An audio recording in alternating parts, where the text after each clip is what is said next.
now, Michigan Reimagined with Chris Buck. So that pesky coronavirus pandemic has disrupted all walks of life, from business to schooling and entertainment alike.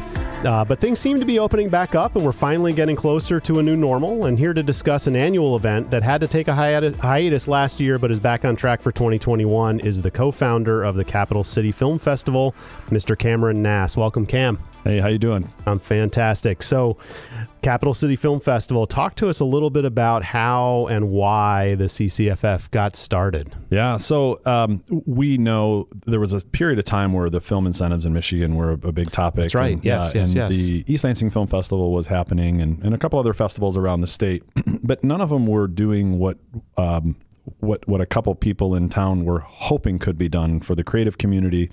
And really, downtown Lansing, for being a capital city, has no theater. Right. There were a few theaters downtown. They were demolished. One of them has been reimagined as an office space, and it's never going back, even though you can still see the highlights on the roof line of the old theater lines. But so Dom Cochran and Nicole Scafani-Simzak were having lunch one day, and they were both in the media space, and they were like, why don't we do a festival downtown and do it with the kind of stuff that we think Lansing would be looking for. And so they reached out to a few of their friends. There was a small group of us that got together, and we decided to put this thing together. That was a fall conversation, and we put the first festival together in about 6 months. It was the following April. We did a 4-day festival, and it was crazy, but we pulled it off. So the idea came from really trying to prove that there's a need for theater space or creative, collection space for music and film, in a downtown corridor, like especially in our capital city, and just to also provide another form of entertainment, a sense of placemaking here for our community. Okay, and that was how long ago?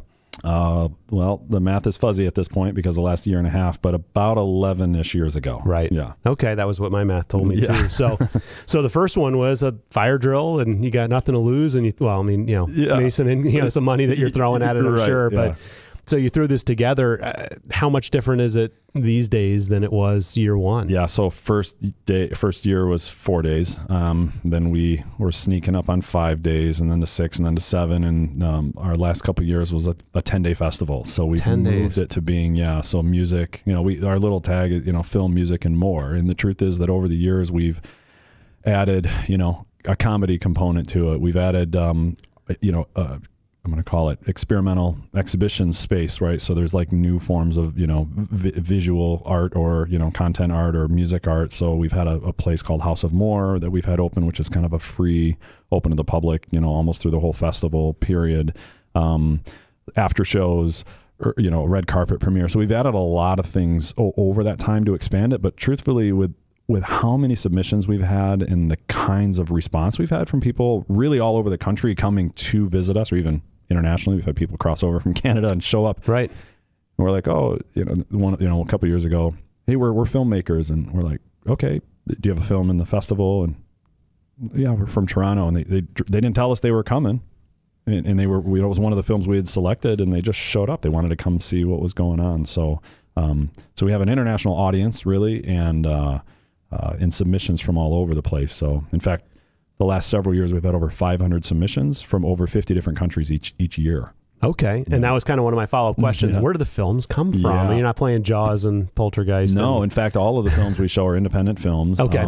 We have become kind of a destination because of where we sit on the circuit, the festival circuit. We sit early in the year. We're kind of just after Sundance, and so we get a lot of films that show up here as premieres. So whether it's a Michigan premiere or a Midwest premiere, we've had a international premiere of a film that we brought out of the Barcelona Film Festival that we were looking for a couple of years ago. And so a lot of the films that are shown, you don't really have a chance to see them on other platforms before they show up here. And it's been a really fun, a fun place to host those. And truly, we have a lot of great filmmakers here in mid-Michigan and, around the state. And one of the other things that we do is we hold one of the largest cash prize film competitions, and we call it the Fortnite Film Contest, and it's a 14-day, contest leading up to the festival, and then we have this really fun, top 10, showing after the judges score that, and then we do an audience award, and the whole deal is kind of one of the caps of our festival.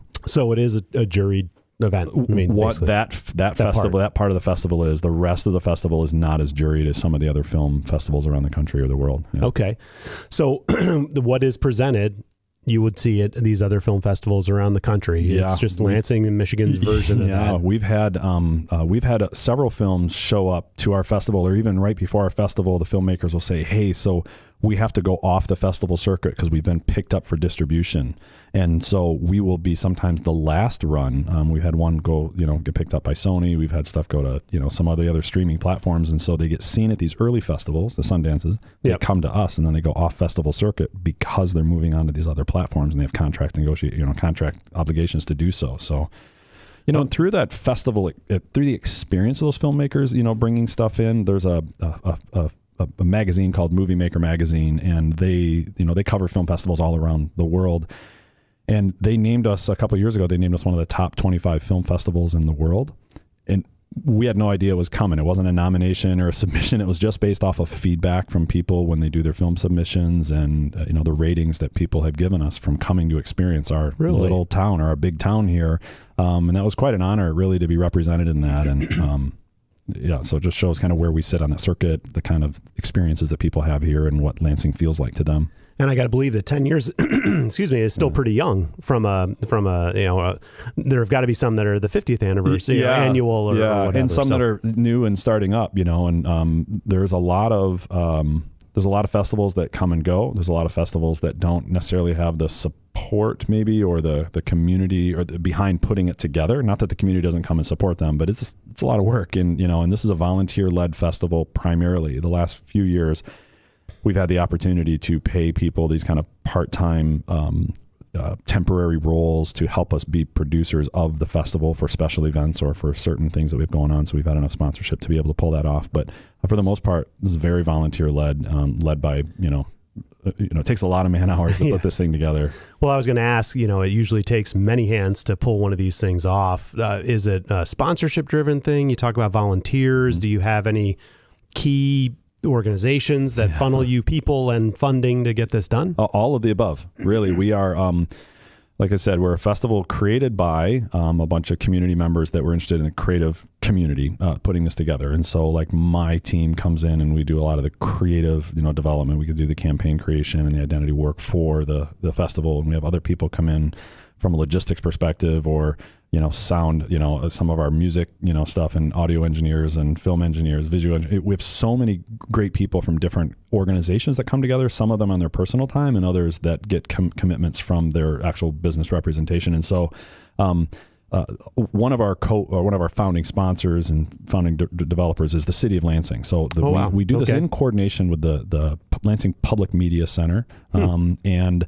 one of our sponsorships is some of their labor, or some of their employees' time to be able to help us put this thing together and then set things up and take things down and make sure they run smoothly. And so the team over at LPMC, even though it's changed a little bit over the years, really amazingly talented people there that we could not pull this off without them. I mean, you walk into some of these converted theater spaces that we make, because again, we have to make them because there's no theater space downtown. Right. You don't feel like you're in the space that's not a theater. You feel like you're in this really enriching, creative space for it, and we can't do it without them. All right. Well, two things I want to unpack there. So you talk about your team. So what is your day gig? This isn't your whole life, right? So yeah, I'm the owner of a creative studio here in Lansing called Traction. We've been around this our 26th year as of Sunday. Congratulations. Yeah, it's crazy. So I have a creative agency, so my team at the agency is, again, behind some of the creative work that people see visually or aesthetically throughout the festival promotion and during the festival, but the team really of this board that puts this on, again, it is just an amazing volunteer time, and that extensions past that, where we have these, when we call them our superhero, volunteers. Yep. that do super volunteers, really is our official title, and so we've had people that have been with us since day one, volunteering and showing up and working concessions, or working at the front, for the tickets. Or people, again, behind the scenes that show up and do, we have, music producers in town that show up and work in some of the audio engineering and stuff that we put together. So the people behind the scenes of this festival are just wildly talented and committed to the community of just putting together this, like, really great, event or experience that people can have. Okay. Now, you mentioned the other thing that I wanted to talk about a little bit is you said there are no theaters downtown and that you convert space. So tell me about what spaces. If I'm a ticket holder and I've signed up to watch a bunch of these shows, where am I going? All over, all over meaning, downtown, Rio Town, Old Town to the east side is typically where we hold this corridor. We try to be City of Lansing proper. We've converted places like the Knapp building before it went under renovation. We convinced the Ide family to let us take over that first floor and showcase that. The Temple building we've used a few times. Beautiful building. Yeah. We have literally tried to find places that no one has been to or haven't heard of or wondered what's going on in there and convert them to theater space. So even down Michigan Avenue, the Hot Water Works store that was there, in fact, they just recently closed their showroom stuff, but I had been into their warehouse space years before for a music event, and I asked the family of the owner who took it over when he unfortunately passed. But I said, hey, can we convert this warehouse space into a theater? I said, okay. So one of the places we listed was the Hot Water Works warehouse, and people showed up not knowing what to expect. But again, you walked in, we had this great lobby area, you went in this warehouse space, fully converted to a theater, and it's one of those things that I think makes us so special or unique around the region or the Midwest to come to our event. And we have people, like I said, travel from Baltimore, from Chicago. We see people coming from all over, and they come because of the kind of experiences we convert this community into, and and that's the best part too. People accept us with open arms because they recognize what we're doing is trying to create an experience that's unlike other places that they can go. So you must get way ahead of it, right? And try to figure out where these venues are. Yeah. Because you have to know that and have the commitments before you can. Because the film submissions happen, and then we know about how many films we take in, and then we have to figure out the screening. And so that's its own big experience, a big whiteboard, we've kind of converted to some computer, time on a big projection screen, but, trying to slot where these things go. And we try to make spaces that are for all different kinds of events. And then we have maybe like a designated spot for shorts or a designated spot for, other stuff. We converted, actually, Impression 5 Science Center has been a great partner for many years. We take one of the Saturdays of our festival and we create the science of cinema.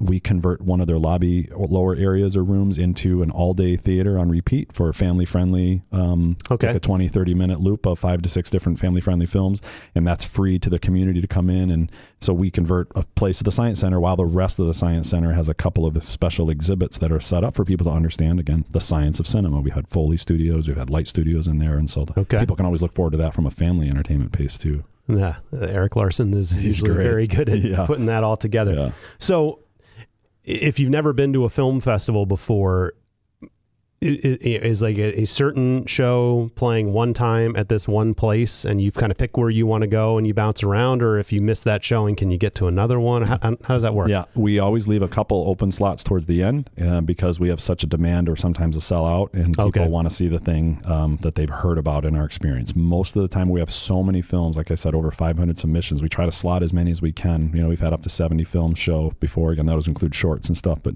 full narratives, right? Full 2-hour long, movies. But we try to work through that experience, and we honestly, it's a goal to make it difficult to choose, because we do live music as well at night, and sometimes people have to choose the kind of experience that they're going to be looking for and slot where they do. And so we'll end something and do a Q&A, and people will be like, sorry, I gotta go, I gotta hurry up and get over to this other place because there's another thing I want to catch. Or people ask us, like, can you show this again, because I need to choose between these two places. And so that kind of experience, frankly, is really what we're looking for, trying to make it a little bit difficult to try to find the best experience for you. In fact, a couple of years ago, the creative was about that alchemy, right? About putting us together and people choosing your own festival, your formula, your festival. Yep.